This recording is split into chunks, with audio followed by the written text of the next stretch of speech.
Hey, nurse bosses. Today we have the honor of introducing you to Lanisha Thadison, a seasoned operations consultant and registered nurse who is making waves in the healthcare industry and beyond. With over a decade of experience in creating systems, workflows, and automations, Lanisha is now the CEO of Thadison Solutions, where she helps entrepreneurs streamline their businesses for growth and success.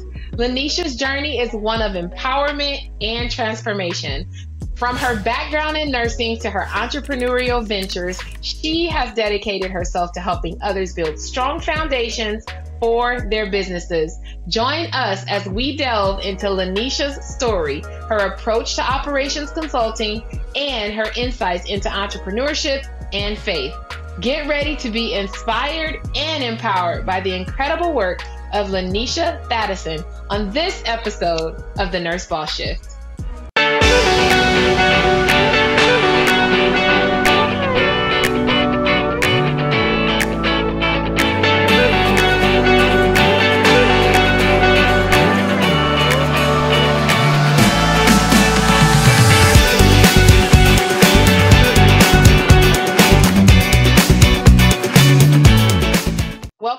Welcome to the Nurse Boss Shift. It's your girl, Dr. Kiana Jones. And I'm Crystal P, the Beauty NP. And today we have Miss Lanisha, who is joining us from Chi-Town, the Windy City. And she is coming on to bring us some, as you guys always know, some major value and drop some gems for you current and aspiring nurse entrepreneurs who are looking to dive in and start your own businesses or have already started your business, but to give you guys some tips and tricks and things that can help you potentially even grow through her stories. All right, so Lanisha, tell us, you started this journey as an RN. So take us through your journey as a nurse, a little bit about your background, and then how did you become an entrepreneur? Yeah, so I started off working as a nurse, working bedside, working med surg, was working nights, was miserable, and not necessarily because I was working med surg, but nights just was not my thing. And then ended up kind of touching a lot of different places. So home health and hospice, insurance case management. And then when we all found ourselves in the pandemic, sitting in the house, that was when I decided to go ahead and start my business. Mm-hmm. And so how long have you been a nurse again? How long have you been a nurse? 12 years. 12 years. All in Chicago? Did you ever travel or do anything outside of that? No, everything has been in Chicago. Yeah. Okay. So you how did you venture into entrepreneurship? Did you start in operations already? How did you get into operations as an entrepreneur from bedside? Yeah, that's a good question. So when I was doing case management for the insurance company, I was doing a lot of cross training into operational roles. So I found myself doing a lot of ops work and workflows, processes, and was good at it. I actually enjoyed it. So when it came to start my business, I wanted to do something that I was already good at. I didn't have time to be trying to reinvent the wheel. And that's when I decided to try operations. Why, though? Why did you want to start a business? You know how it's something that happens. Okay, you were in case management, so I'm assuming, you could correct me if I'm wrong, in case management, you were probably working like day shift, were you? Or were you still working nights? No. And then what was your... No, I was working days. and I was working from home. So in the law of the land for nurses, I had it good, right? Right. But it also tied into just that financial freedom. Like, that is my only income. That's my only source of income. If something happens, what do I have to fall back on? I have 3 kids who have a lot of needs and a lot of clubs. So I really always wanted to position myself to have multiple streams of income. Okay. So you knew that did you know that before you became a nurse that you wanted to have multiple streams of income, or was it through working as a nurse where you're like, no, I need to have another stream of income? Like, how did you get? It was definitely as working as a nurse. And then again, as you start to build your family, these expenses start to build up a little bit.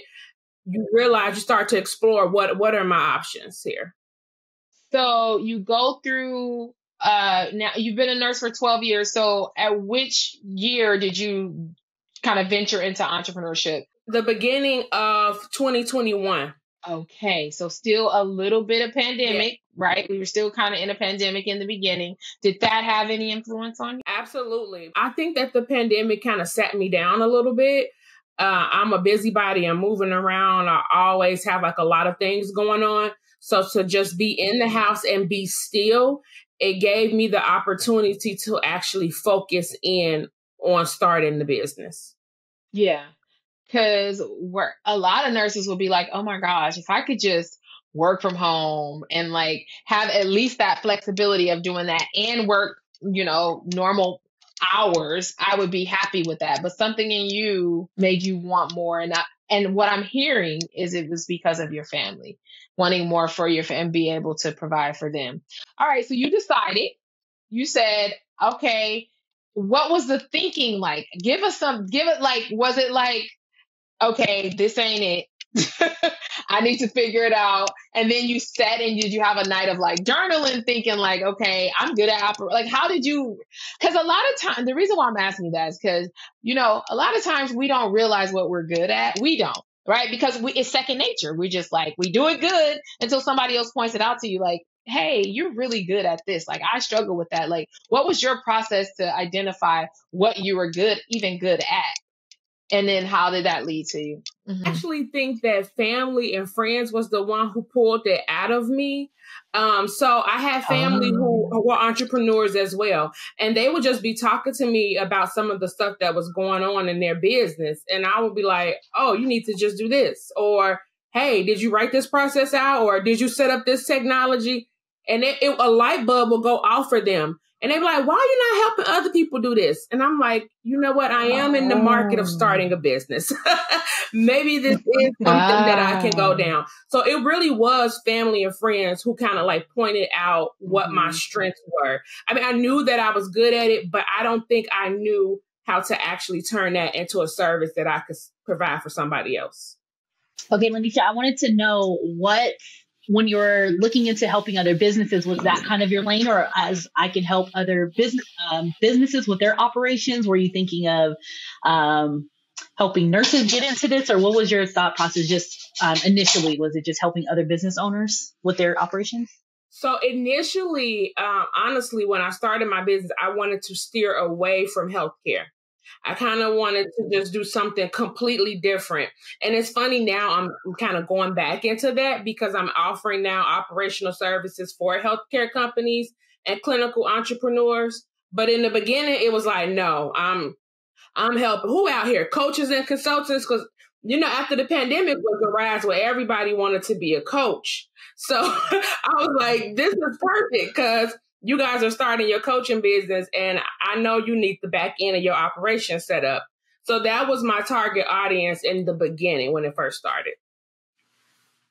Mm-hmm. So let me ask you this, because I just thought about it when I was listening to you talk. There are some people who don't even know what operations is. So can we talk about, like, educate the people of why they, especially thinking about it, new or aspiring entrepreneurs are those who are listening right now.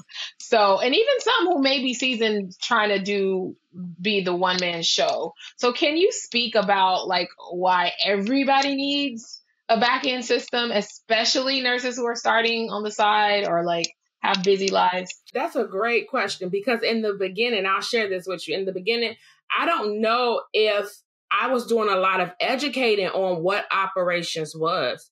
So there was a lot of messaging issues about what I offered. So people would come to me and say, hey, can you do my marketing? Or can you do my business plan? And I'm like, I am not, I don't do that. I realized that a lot of people, they were doing operational stuff, but didn't know that that's what it was categorized as, right? So when you think of operations, I think of everything that you need to do in order to serve your clients and maintain your teams. So whether that be how you actually take care of your customer, looking at your customer journey. The customer journey is what it looks like from the moment you start working with somebody to the moment you stop working with somebody. And then everything that flows in between, emails, invoices, proposals, talking to your team members, actually delivering the service, that's all operations. And I always say, like, I think a lot of, especially when I started, and I'm sure I can speak for Crystal too, when we started, we didn't realize how important like automations were to free up our time so we could focus on the revenue generating activities. And now there are just so many platforms that you can use to make sure you maintain your CRM, to make sure that they get the link for this when they do this. And like, so can you explain to us like a system specifically that you would see as a coach or a consultant would need on their back end? Can you go through that with us? Like, because a lot of people still can't get what that is. So take them through like a simple one, like not a like complex funnel, but like what it would look like, the solution for somebody like that. Yeah. So I say all service-based entrepreneurs need to have some type of CRM. So that's a client relationship management tool. That is how a one-stop stop or one single place that you can take care of all of your client needs.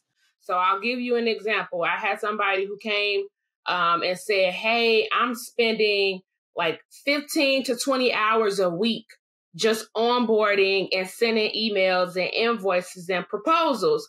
And I was like, that's crazy. Like, what could you be doing with an extra 15 hours a week? And I had her to think about that in terms of money, because time is money, right? So if you're a coach and you're charging $200 an hour, if we're talking about 15 hours, just imagine that's almost $48,000 a year that you are wasting just on manual tasks alone. So hers was the easy fix. You get your CRM and then you automate all of your processes. So if somebody goes to your website, they can go and schedule a call with you. If you send them a proposal, they can sign a contract, pay your invoice. They'll automatically start getting emails and you won't have to do anything. All of that will have triggered on its own. And I remember when I started really setting my automations up for my business, I went out of town to Jamaica with my sister for her birthday. And I was on the yacht and I was dancing and all of these automations were just happening. My client got onboarded, the invoices went to him. And I was just looking like, oh, now look at that. I just got a client. They signed up. It's fully onboarded, right? Now back to dancing, right? So it gives you that freedom when you have those automations in place because you can use that time for something else. Yes. Yeah. And I think as a new entrepreneur, I would say a nurse entrepreneur, but a new entrepreneur in general, that is the best feeling, is getting those first couple of automated payments that come through when you're off doing whatever else you're doing. And we make sure we teach that as a part of our IV hydration classes. Just in order to get your freedom is you're going to have to automate, because all you're going to do if you don't automate is just buy yourself another job. And I remember one of our students was sharing how, she didn't really listen to that part in the course. And then she found herself at her kids' swim meet. She's trying to coordinate her schedule with, her potential patient schedule. And are you free this day? Are you free that day? And all you have to do is automate it. Here's my calendar where I'm free. You pick a day. It's all done. So I definitely understand the feeling of getting those payments in. Yes. And the thing is, like, I feel like we nurses, especially because we go and we work for 12 hours and it doesn't click to be able to automate like what that actually means and the value that it is it can be for you and for your business. Like, and also leveraging team members to even run that automation, like, just to really be able to step back and have some layers between, like you said, fulfillment or CRM or whatever, and between you and that, and you have, all these systems in place that can actually help your business run to be ran efficiently as possible. But also, I think a lot of people think they have to know how to do it, right? Because I know they'll hear you, Lanisha, talking and they'll be like, okay, but I'm not techie. I'm not this. I'm not that. So what do you say about that? Do they need to know all these systems? And by the way, I remember when I first started, and so 2017 is when I like started, but I launched in 2018. And I remember I had jimmied up some little automations, this and that. Like I didn't know, right? And it definitely wasn't as nice as it is now with the different platforms that are out. But I feel like I could figure it out. Like, and I'm not techie at all. So what do you say to people who are just like, yeah, but I'm not techie. I don't know how to do that. What's your advice to them? Yeah, so first determine exactly what you need, because there are a lot of platforms out here, and you don't want to start getting into the shiny syndrome where you're just chasing everything, and now you looked up and you got a million tools that you don't know how to use. So keep it simple. Like the first thing will be keep it simple. If you have the time, take a platform after you figure out which one works best for you. Take the platform and play with it and learn with it and test it. If you don't have the time, then you need to be able to invest, to have somebody to just set it up for you and then show you how to do it. So it's going to be one or the other. It's going to be either the time or the money, but regardless, you're going to have to get it done. It just depends on the route you want to go. Yeah. So you've provided this solution, and your focus is coaches and consultants, you said, right? And you kind of venturing into healthcare now. Yeah, well, it was coaches and consultants in the beginning. So now I work with all service-based businesses. So I've worked with tax preparers. I worked with bakers. So now again, working with healthcare companies, med spas, home health, hospice, wellness centers. So it really it's a vast range, because once you kind of know the gist or the template for operations, it's really just plug and play. And okay, so I'm sure you use a certain system to do this with your clients. Are you teaching them also how to use it, or do you have a team that's kind of maintaining it for them? No, I definitely teach them how to use it. I give them all of the videos that they can refer back to. I create SOPs, so standard operating procedures, for them to be able to share with their teams when it's time to train other people. So I definitely don't leave them hanging. And then I also give them time after we work together to be able to reach out to me via Slack or email to ask questions. Yes. I love that. And how are you going about now finding your clientele, and how was it in the early days of starting your business, finding clientele?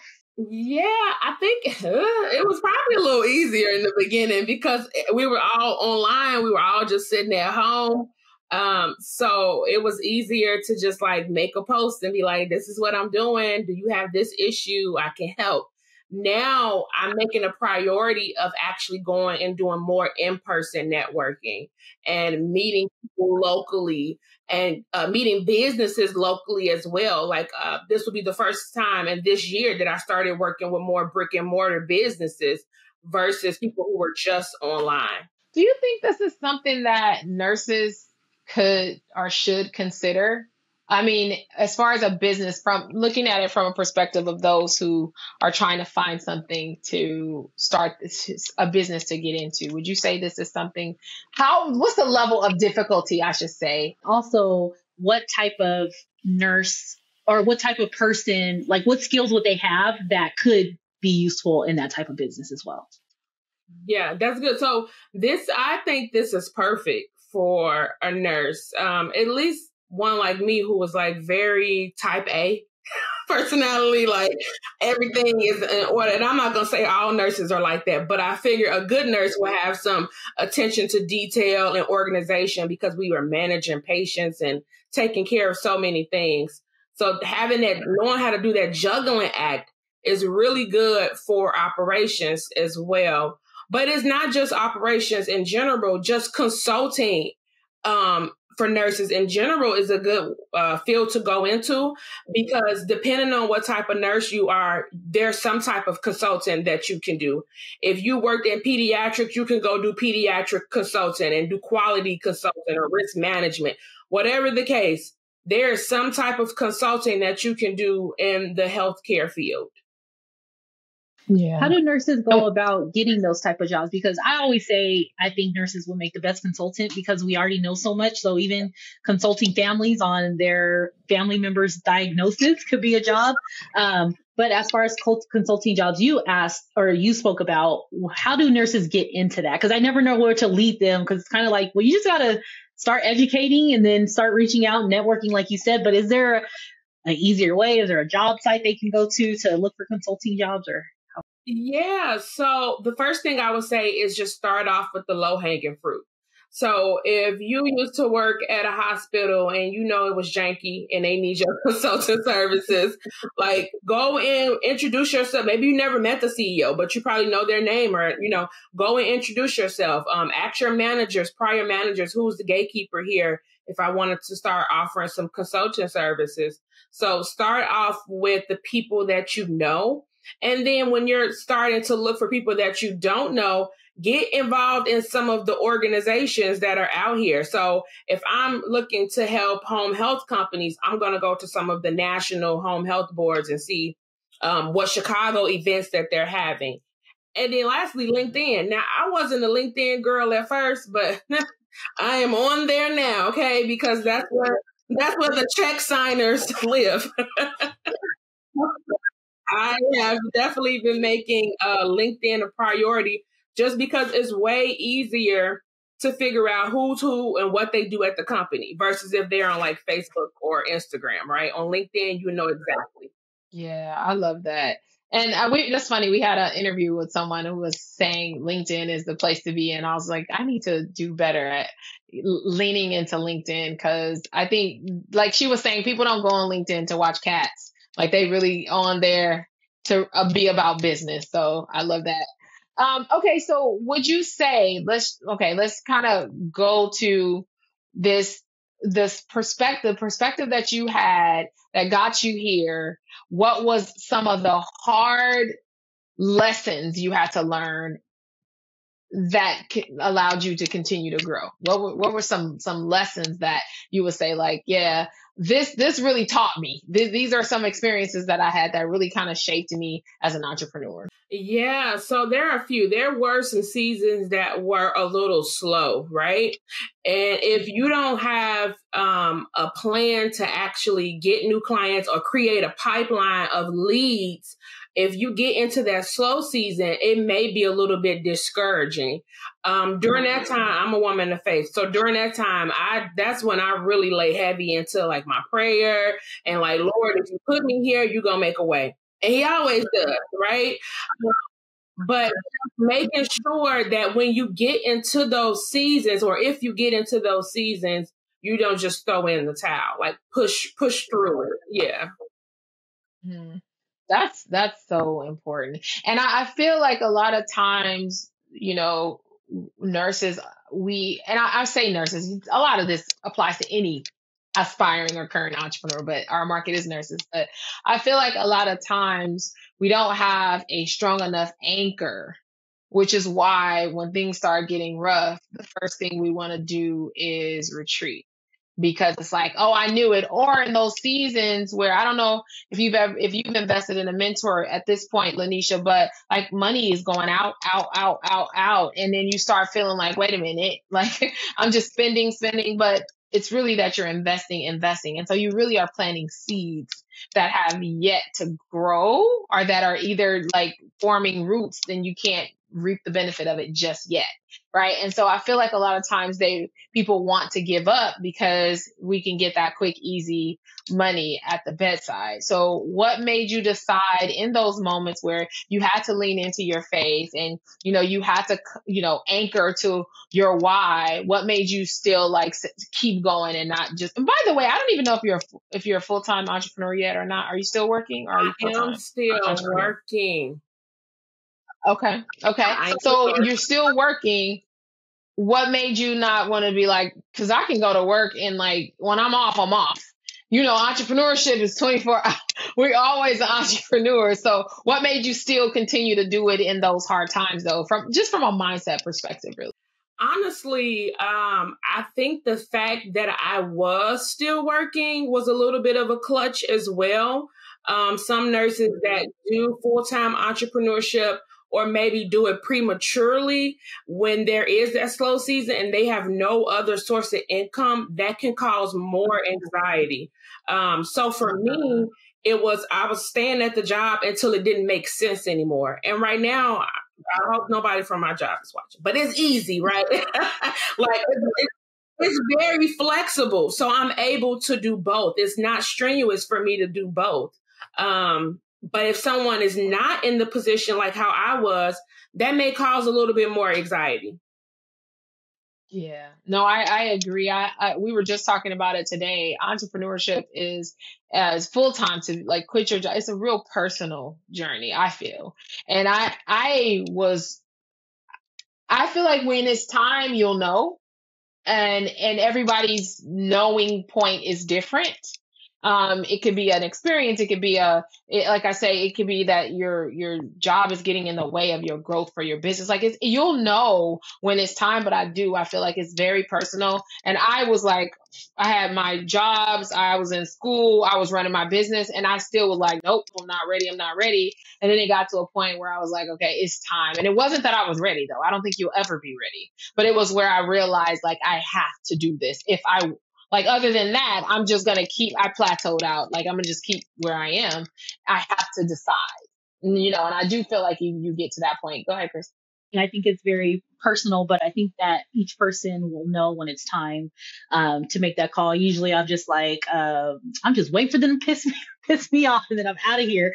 But I think so, yeah. But I think as far as becoming an entrepreneur too, even if it's something on the side, I think that we are not willing to settle for anything, right? So we're not going to be in the entrepreneur space and still at a job that is really killing us for a long time, because I think as entrepreneurs, we see that there's so many opportunities, and it's like, I don't have to stay here. I would think that. So because I would think that you will want something at least that's flexible, like you're still there in case I need you, but very flexible and not getting in the way. But yes, like you said, Dr. Jones, once it starts getting in the way of the entrepreneurial journey, then it's like, you got to really make the hard decision at that time.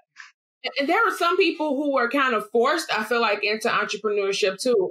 Whether they got laid off or something in that sense. And then that's when they started their business. So they didn't have anything to fall back on. But I know some people who did just walk away and their business is very successful. So like you both said, you will know what's right for you.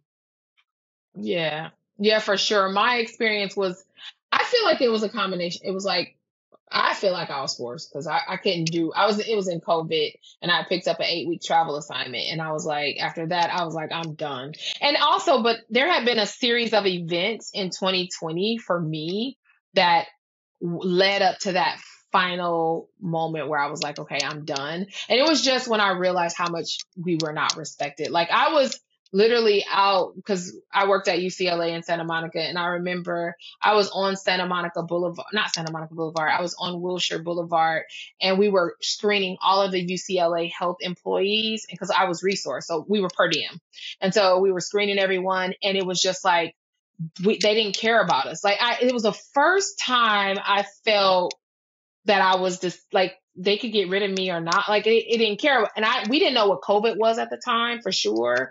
And I was risking myself coming home to my family every night. And I just didn't feel, it was a weird, in UCLA, I like that organization. But in that moment, because of all the chaos, I just felt like it came to a point where they were like, take it or leave it. Like, so N95, nope, we don't want you in your N95. You need to wear a simple face mask. It was just weird. And I took a leave during that time, and I probably was off for like 5 months. And then in December, I picked up the travel assignment, and that was even worse. So I was like, okay, I'm done. Like, it was just my respect for the profession and how they treated us changed. And so that was my personal journey. So I felt like, well, my business is at a point, I was closed because Cali, we shut down completely. So I was closed, but I had stacked up that money, and I was just like, this is it, I'm done. So I feel like people have their own journey to do that. And I still can't believe that was in 2021. And it's 3 years later, and I'll still be like, how am I? I don't know. It's God, because there is no way. He's brought me through it, which is my last question I was going to ask you, just about faith, and how do you integrate that I know you said you're a believer, and integrate that in your journey, right? Like, how are you leaning into that while you are kind of navigating uncharted territory? Yeah, that's a good question. In the beginning, I felt like it had to be a division.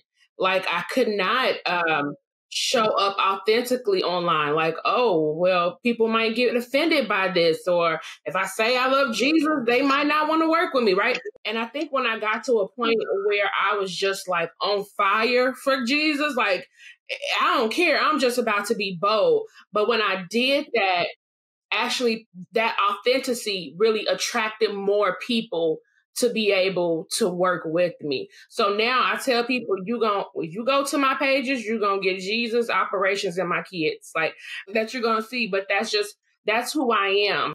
And even in the way that I make decisions now in business, I think initially I used to be very impulsive. When you were talking about looking for coaches, I would just go off who had the best personality. Oh, she looked like she know what she's talking about. You know, Oh, yeah. I don't ask no questions. I don't ask what's the ROI. I don't ask what's your framework or how we gonna get there. I just was like, she say she know her stuff, and just going with it, right? So I've gotten to the point where I know how to ask more questions, but also I pray on stuff. Like if I see something that I want to make an investment on, I'm like, okay, let me go into my prayer closet first, talk to my CEO, make a decision from there. Yeah. I love that. The beginning of this year, I experienced very similar to that. So that's why hearing you say that kind of touched me, where I was just starting to feel conflicted. I was like, I'm growing on this platform or in other platforms, and I am authentic, but I'm not talking enough about, my relationship and my faith. And I really started to feel convicted. And so that made me kind of step away from social for a little bit. And I had to do some soul searching and really get into my Bible, because I was like, I don't talk about God enough. I don't really give him the glory enough. And I went through my, Crystal knows, I was like, y'all, let's read this, let's read that. Like we were in we did the 40 days prayer challenge, and then we did, we're reading our Bible. We like trying to read it in a year, just really, and I needed the support of my community. And so I created this group, and I'm like, y'all, like, let's do it. And we really have been supporting each other, and it has really helped me deal with just like the ups and downs of entrepreneurship, but really made me feeling more connected to God. And I can feel the difference.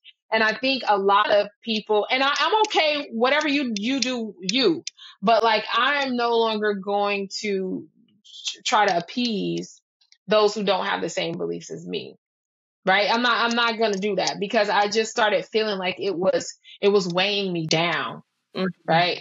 So I totally related to that Yep. when you said that, because it's a feeling of conviction Mhm. that, yeah. So thank you for sharing that. Same. Lanisha. Go ahead, Crystal. Yes. No, I was going to say the same thing, because I was remembering being in my office around that time too, when we did the prayer challenge, and I was listening to my gospel, and like a patient came in, and I hurried to my phone to turn it down, and I got like, why? Yeah.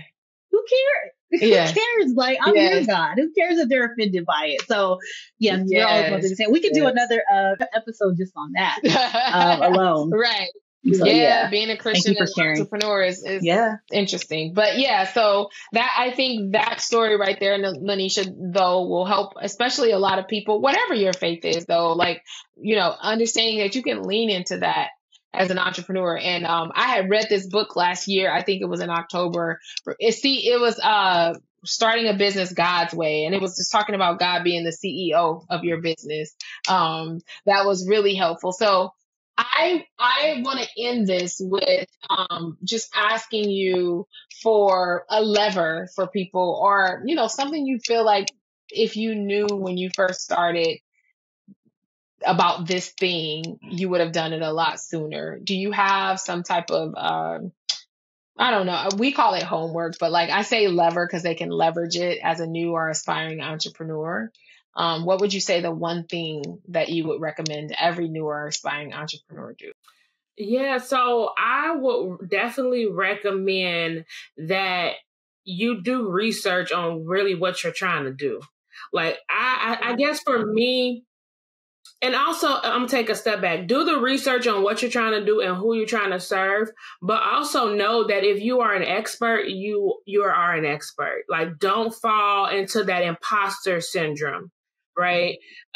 Be able to package what you do into a way that you can serve people, but don't get so much in your head or comparing yourself to other people, which I did a lot of in the beginning, that you start to talk yourself out of your blessing.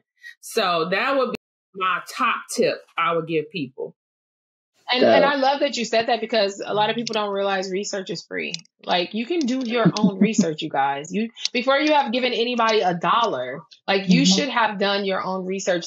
Information is free. So get out there, go on YouTube, go on Google, use ChatGPT, whatever. Do your research before you start even making any investments. Like, decide on what you're good at. That's free too. It just requires you to sit your butt down and write out your stuff. Like, people avoid thinking because thinking actually, it burns calories too, and it requires you to sit down, and a lot of people are on autopilot.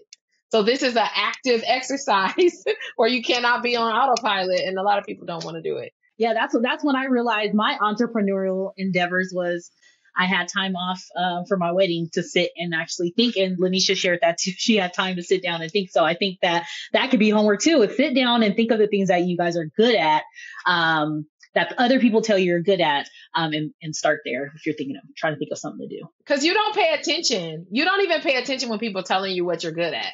So if you haven't done that, then go and ask 5 of your closest people. Say, what am I good at? What do you see? Because you can't see it. You can't see the picture when you're in the frame. So go and ask 5 of your closest people, what are you good at? Start there and then do some market research on that. That's a great start. So thank you for that, Lanisha. And listen, we want to ask you, what do you have any type of, what do you offer the operations for the Thadison Solutions, right? And then do you have mentorship? Do you have communities? Where can they find you? Give us all the deets. Yeah, so you can find me on all platforms, just as my name, Lanisha Thadison. My website is lanishathadison.com. For the people who are listening to this today, they'll be able to get a complimentary system audit. So I'll be able to guide them on exactly what systems they need for their business. So it'll take a lot of the guesswork out of it. So I'm really excited to be able to offer that as well. Nice. Awesome. And you're on all platforms, like Instagram, TikTok? You're going to see me doing some dancing or mouth into somebody's audio. Facebook, you're going to see long form of me talking about, again, Jesus, operations, and kids. And then LinkedIn is my polished healthcare consulting side. So I love it. If you go find me on all of the platforms. Yes. And all of her details, you guys, will be in the show notes. So I'm sure my team, if they haven't gotten them from you, they will. So we'll have all of that in the show notes for you to link up with Lanisha and make sure you're following her on all her platforms. The audit is dope. Because you don't, another thing is they don't know what they don't know.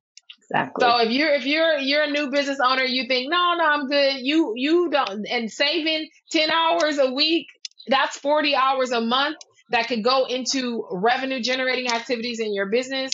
You guys need to take advantage of that for sure. So thank you so much, Lanisha, for taking the time and joining us today. We really appreciate all the value that you have added to our community. And you guys who are listening or watching on YouTube, don't forget, you guys, we don't gatekeep around here. Make sure you share with your aspiring nurse friends this channel so that we can serve and help others. Okay, that is the mission and our goal here. So thank you guys for listening in. Until next time. Bye.